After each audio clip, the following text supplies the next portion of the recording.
Ce balado est propulsé par Caléido, l'épargne-étude qui vous en donne plus. Voulons-nous un autre enfant? Eh bien, c'est une question que tout parent se pose inévitablement en couple à un moment ou un autre de la relation.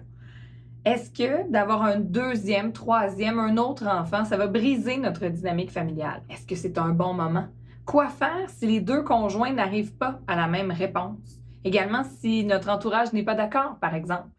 Est-ce que l'idée de repousser le projet ou d'en rediscuter plus tard, est-ce qu'on devrait voir ça comme un échec? Bref, ce sont des pistes de réflexion sur lesquelles je veux amener aujourd'hui deux psychoéducatrices que vous aimez beaucoup, Mélanie Bilodeau et Stéphanie Deslauriers, afin qu'ensemble, nous soyons à la hauteur de nos tout-petits.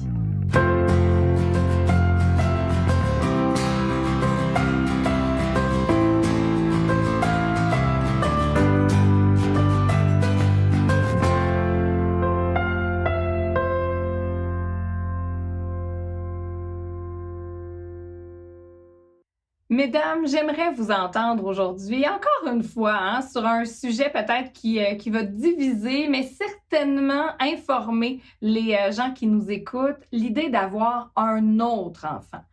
Comme parents, cette question-là, elle est inévitable, elle arrive à un moment donné dans la vie. Est-ce qu'on a un autre enfant? Et d'abord, j'aimerais vous entendre sur le fait, est-ce que c'est sain de se dire, en tant qu'équipe parent avec notre conjoint, notre conjointe, est-ce que c'est un bon moment? Est-ce que tu es prêt? Est-ce qu'on devrait se poser une certaine série de questions là, pour vraiment s'assurer d'être à la même page pour prendre cette grande décision-là? Oh boy, oui.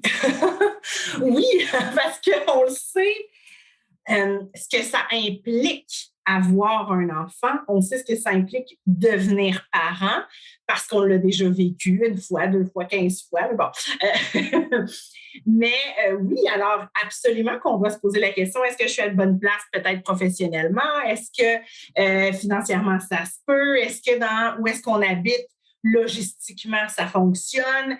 Est-ce que il y a tout ça à se poser, surtout sachant, mais surtout pour nous, les femmes qui, on expulse un bébé de notre corps, ça a un impact assurément sur notre carrière, sur les finances. Alors, il y a tout ça à considérer. J'ai envie de dire aussi, disons là, que tu as un enfant et que ton enfant a un diagnostic X, Y, Z et que ton enfant est peut-être moins autonome, peut-être qu'il y a plus de rendez-vous avec des professionnels. Tu sais, tout ça, faut en prendre compte dans cette prise de décision-là.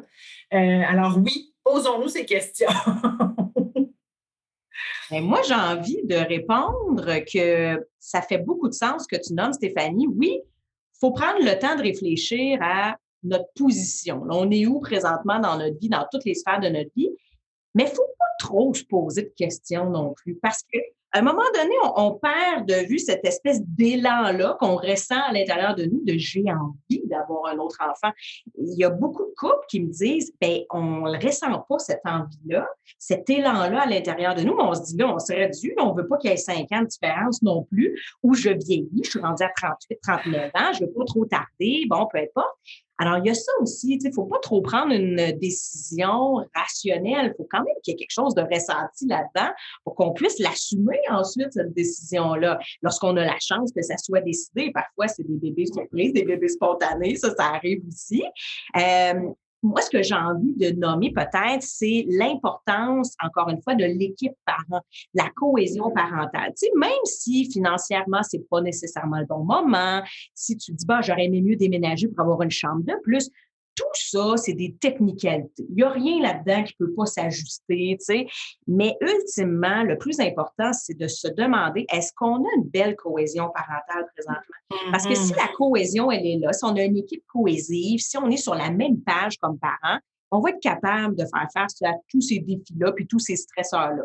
Si, par contre, notre enfant est rendu à 2 ans et demi, puis là, on s'obstine pas mal dans notre parentalité, puis on ne se rejoint pas, puis on n'a pas les mêmes valeurs, puis on n'a pas la même vision, puis la discipline, l'éducation, ça commence à entrer en ligne de compte, puis c'est constamment conflictuel, à ta boy quand le prochain bébé va arriver. Là, ça va être doublement stressant. Oh que non! Un bébé, ça ne répare jamais. ça ne répare jamais, ça fragilise un couple. Hein? Et j'en ai vu des petits bébés réparateurs de se dire, peut-être que si on a un autre bébé, ça va nous rapprocher. Non, fausse bonne idée, là. Ça ne rapproche jamais. Ça le fragilise. Non, puis tu sais, ce que tu nommes, Mélanie, je trouve ça important de... Tu sais, moi, effectivement, je suis allée d'un côté peut-être plus, en fait, très rationnel, pratico-pratique, mais effectivement, je pense que ces questionnements-là viennent après l'élan de j'ai envie, tu sais, d'avoir un autre enfant. As-tu envie, toi aussi, mon chéri, ma chérie? OK, let's go. Puis effectivement, on est une belle équipe parentale. La dynamique familiale est agréable. Ajoutons une personne de plus. Hein, moi, je dis souvent que la famille, c'est un tout qui est plus grand que la somme de ses parties. Fait que tu ajoutes une personne, ça vient changer toute la game. Mais si déjà la dynamique, les assises sont stables, sont fortes, on communique, on se parle de nos affaires, on a une vision commune, on est satisfait jusqu'à présent du boulot qu'on fait dans notre coparentalité, mais c'est sûr que ça facilite, ça peut nous dire, ben, ça risque de bien aller encore, tu sais. Mais j'aime quand même votre idée de dire, disons, mi-rationnel, mi-senti, dans le sens où effectivement, cette espèce de poussée-là de on se lance, on en a un autre, c'est pas 100% rationnel, clairement. Puis, si on attend que toutes les conditions soient au rendez-vous, on pourrait passer à côté. Ça, je comprends bien ça. Mais ça amène, encore une fois, puis vous l'avez nommé, l'idée que la base, elle doit être solide. Hein? Et là, j'aimerais vous entendre, vous en avez peut-être vu dans votre pratique. Qu'est-ce qu'on fait si, en tant qu'équipe parent, on n'arrive pas à s'entendre?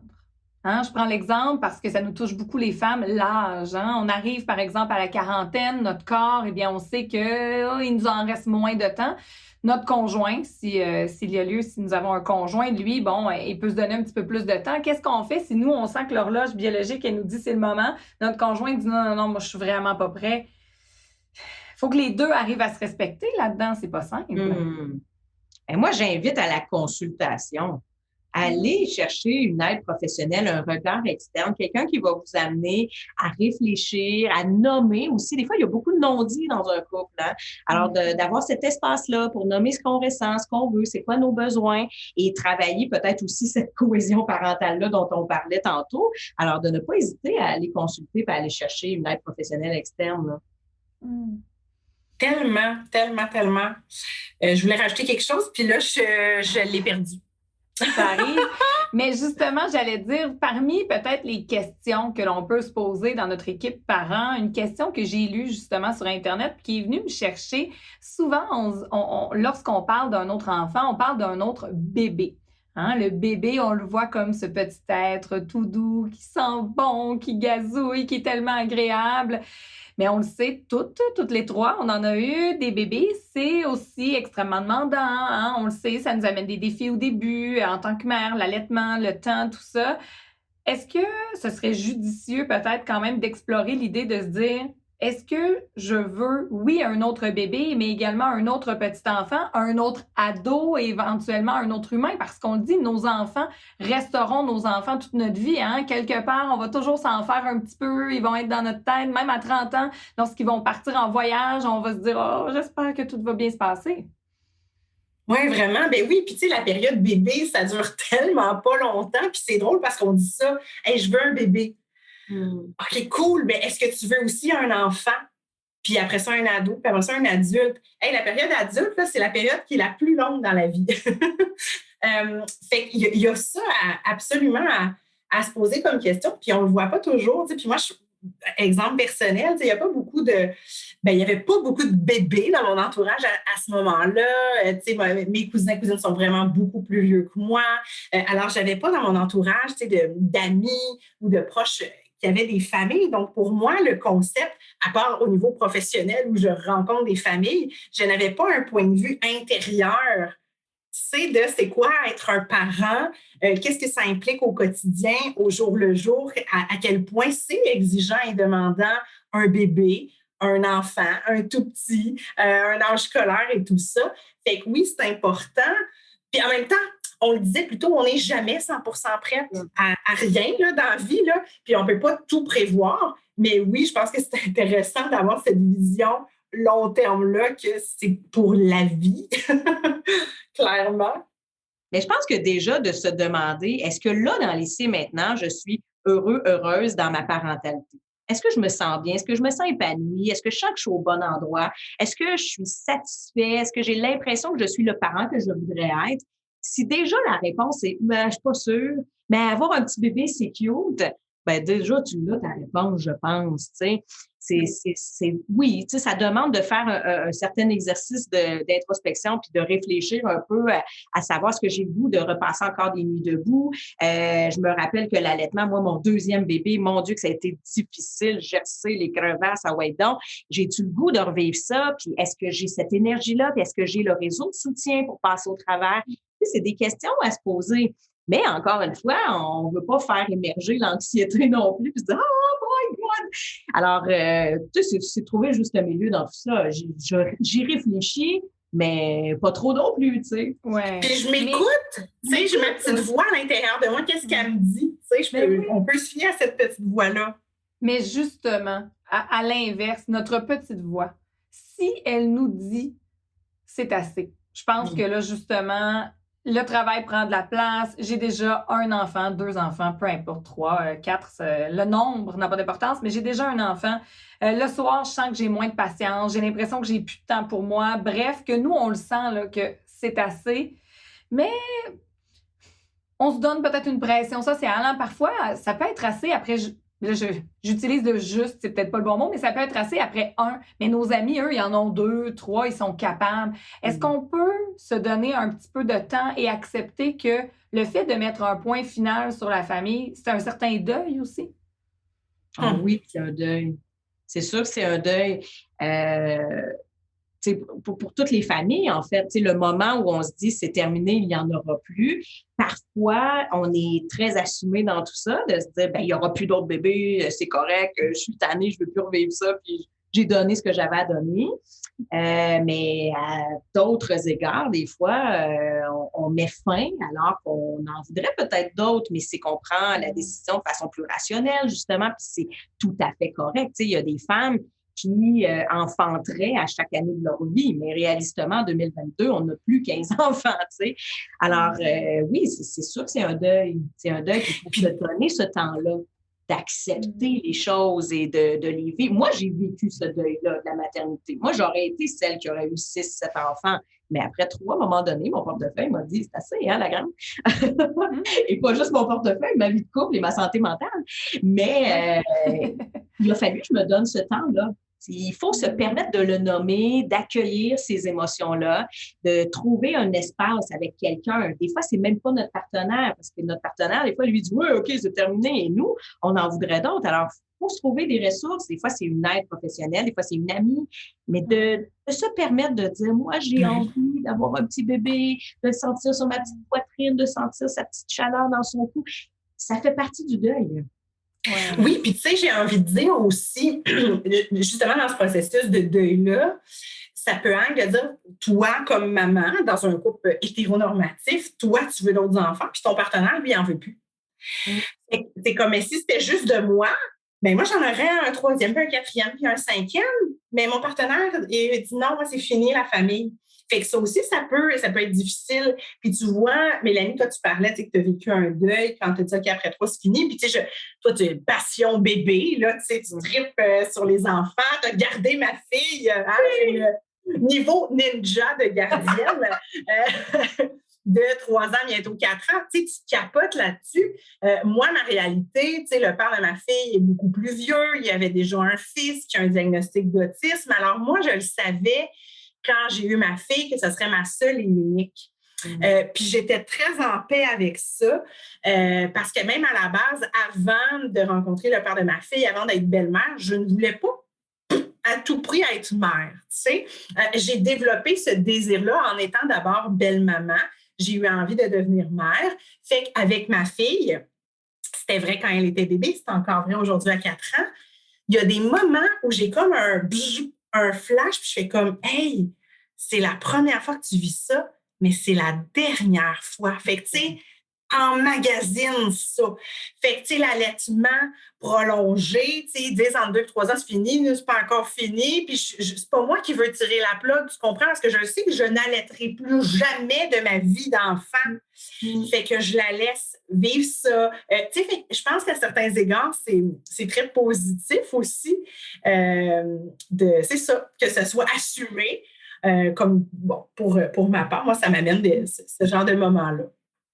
Mais j'aime ça parce que justement, acceptons de prendre le temps et, comme tu dis, c'est normal lorsqu'on sait, puis parfois on le sait en étant enceinte, un peu comme toi, Stéphanie, ou à la naissance. Bon, moi, mon petit dernier, justement, nous a fait quelque part côté santé. D'ailleurs, jusqu'à tout récemment, on est encore à la recherche de diagnostic. Finalement, les nouvelles sont très bonnes, mais ça aussi, ça nous amène un questionnement rendu au numéro 2, numéro 3, numéro 4. S'il y a un diagnostic X, Y, Z et que c'est très lourd, bien, inévitablement, ça vient changer aussi la vie des enfants qui sont nés précédemment parce que le temps de maman, le temps de papa devient amputé aussi en lien avec ça. Donc, j'aime l'idée de prendre le temps et d'accepter que ces étapes-là, eh bien, ça peut être un deuil. Oui, l'entrée à l'école, hein, c'en est un. Où est-ce que le côté bébé, petite enfance se termine tranquillement, mais il y en aura plein d'autres et c'est correct, prenons le temps de le vivre.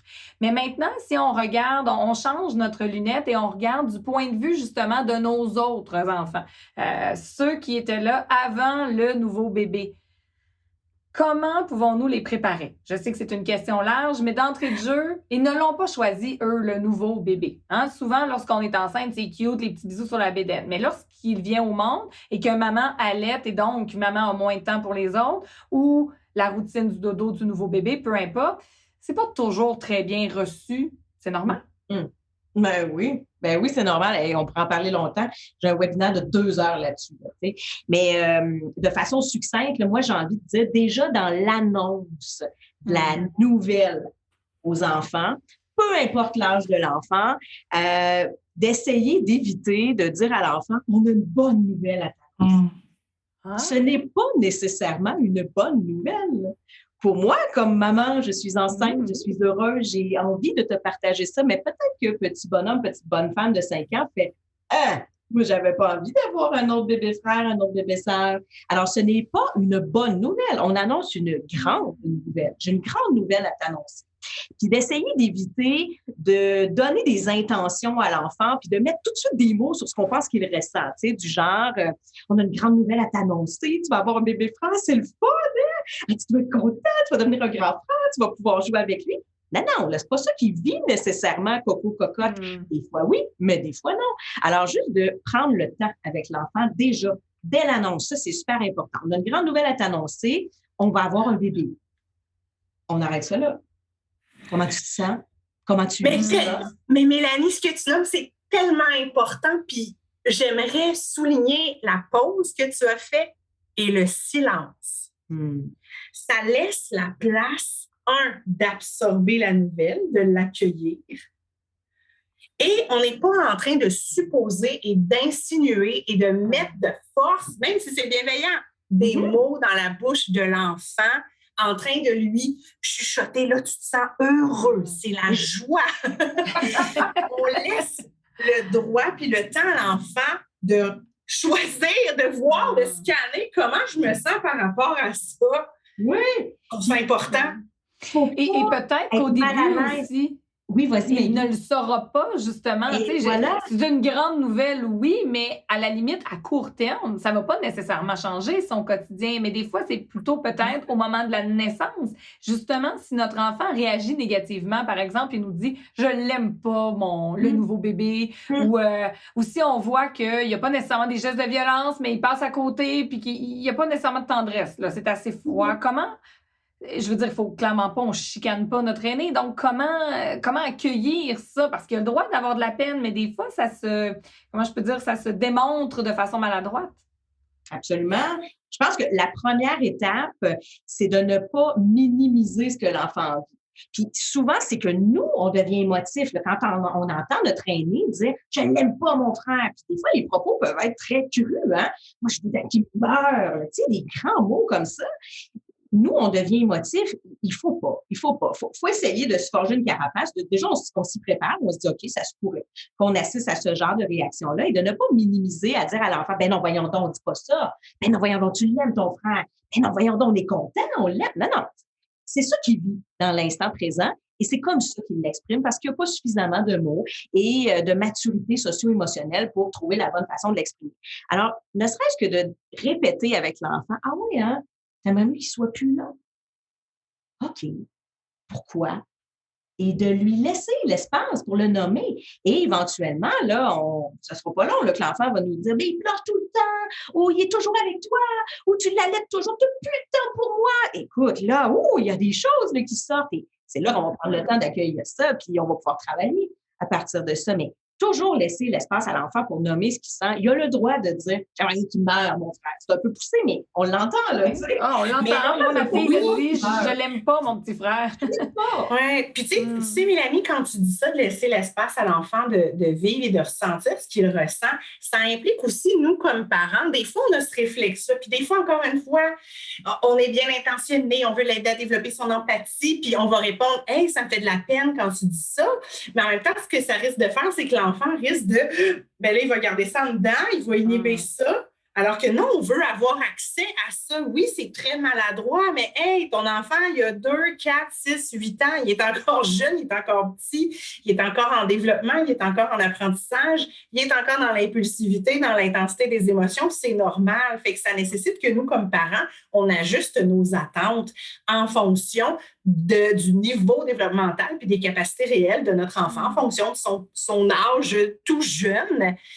Donc, oui, tu sais, ça se peut que ça te fasse la peine d'entendre ça, mais garde-les pour toi.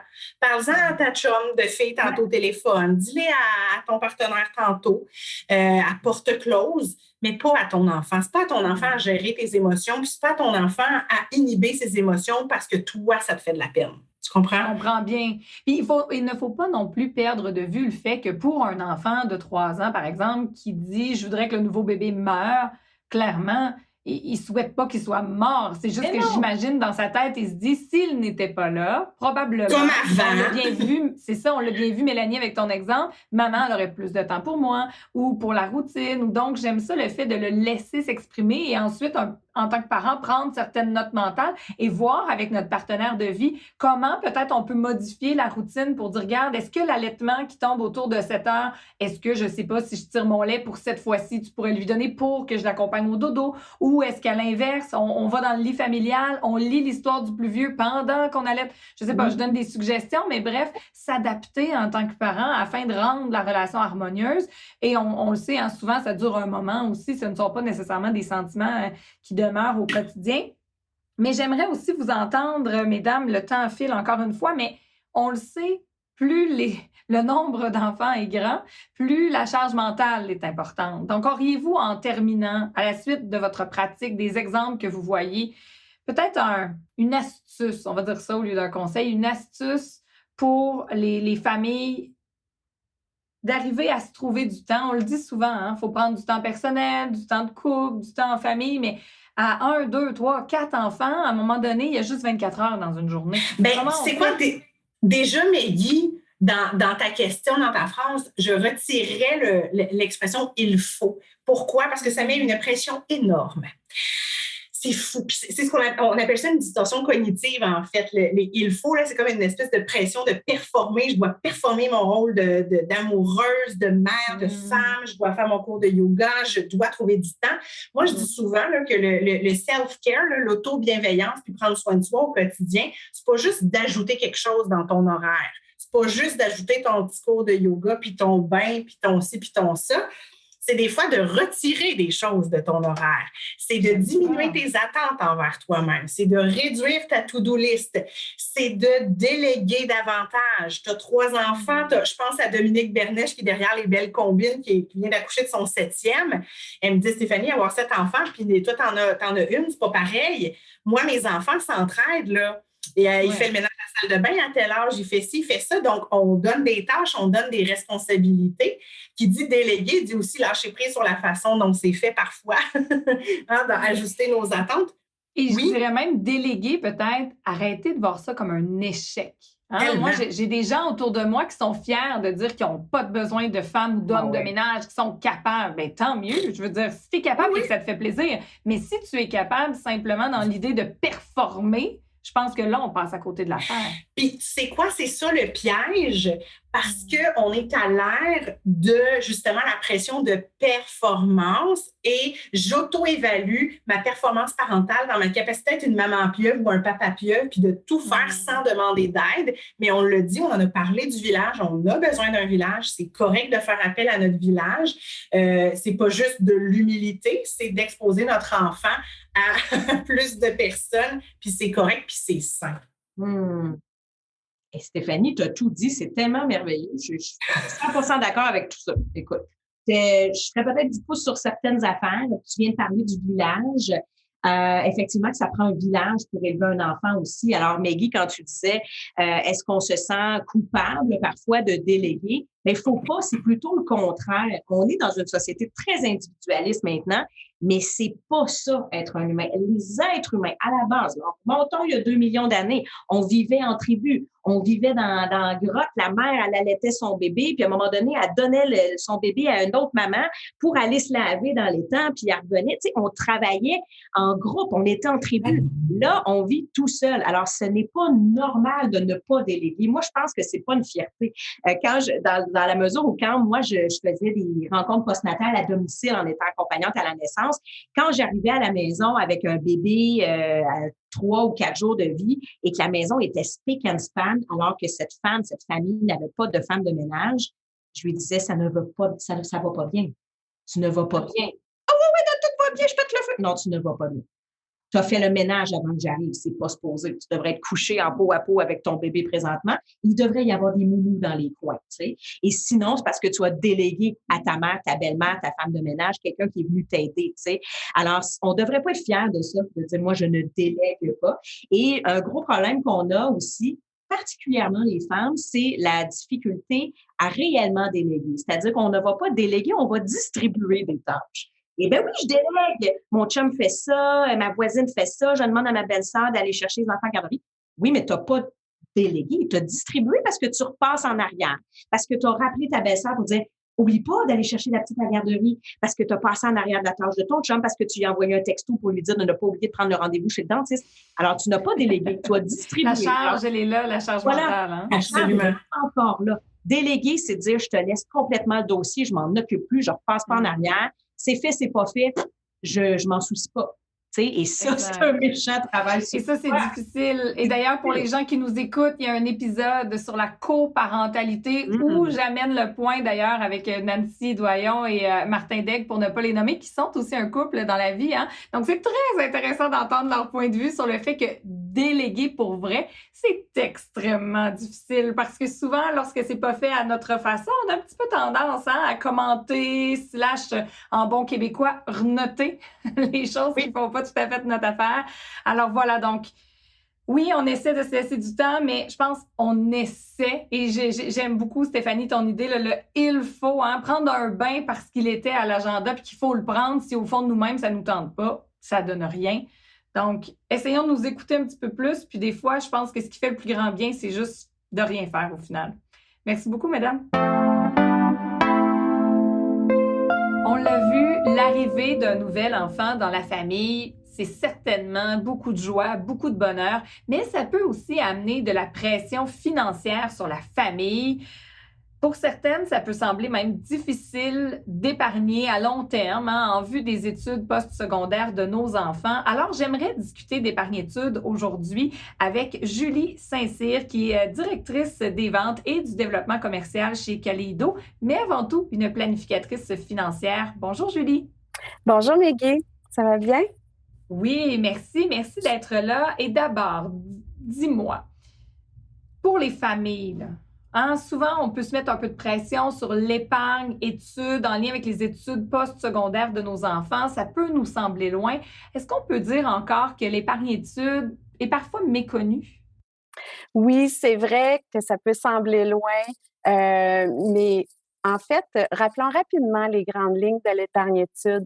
Un régime épargne-études, c'est ce qu'on appelle un REE ou un REE. ou parfois un R3A ou un plan de bourse d'études. C'est vraiment toute la même chose. Donc, ça semble méconnu, mais on a plusieurs termes pour dire la même chose. L'oreiller est un véhicule de placement qui nous permet de profiter de généreuses subventions gouvernementales lorsque vous épargnez en vue des études de vos enfants. Donc, cela peut être très payant. Au Québec, on obtient jusqu'à 30 de subventions gouvernementales ou même plus, selon la situation familiale. Mais justement, on l'a vu, le gouvernement vient nous donner un coup de pouce, mais si au niveau de la famille, ça peut nous sembler difficile, il existe également un programme qui s'appelle le Bon d'études canadien. Peux-tu nous dire qu'est-ce que c'est?